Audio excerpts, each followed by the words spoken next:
Honestly, the weather was the biggest challenge because we were shooting in Germany and it was the coldest spring on record, so it ended up being very difficult to shoot. Good fun part for me, so I thought I'd do it. It's fun to work on it, and I wanted to act with those guys because they're my friends. It was a great story that I'd never heard before, and also it was being directed by a great director who happens to be a friend of mine, but first and foremost, he's a great director, and so I felt just selfishly, you know, any chance I get to work with a great director, I want to do it. George told me the story of this movie a year before he asked me to be in the movie, and I remember when he told me, I thought, gosh, I'd like to be in that. That sounds really good. And then about 9 months later, he said, are you busy?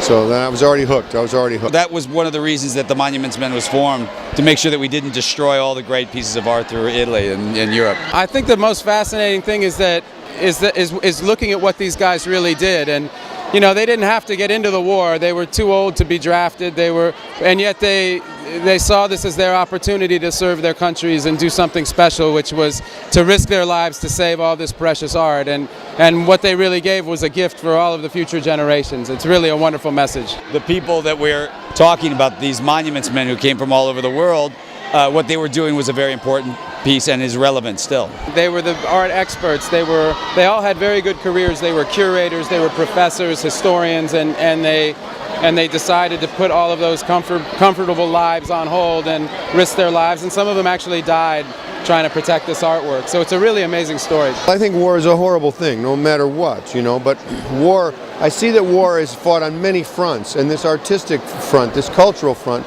I never was so aware of it before. And I see that, like the men in our group, the men in our movie, they fight a war that's not like an ordinary war with bullets and guns and tanks.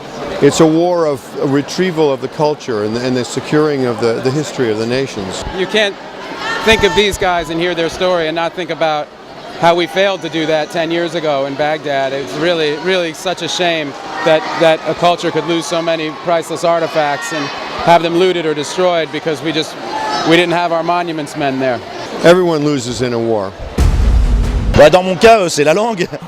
C'est non, le plus difficile. Rien n'était difficile véritablement parce que j'ai pas le sentiment d'avoir un personnage, comment dire. C'est surtout une bande en fait, c'est une bande d'hommes, c'est une bande de spécialistes qui vont récupérer et protéger des œuvres d'art. Et je pense que je l'ai vécu en groupe en fait cette histoire quoi. Après moi, je me sentais très chanceux d'être le petit Français qui débarquait dans cette grande équipe. À la fois j'étais un peu le même personnage que Jean-Claude Clermont, qui était le petit Français dans l'équipe des Monuments Men, et j'étais aussi Jean Dujardin qui était le petit Français dans cette grande équipe de grandes stars américaines. Donc c'était assez étrange.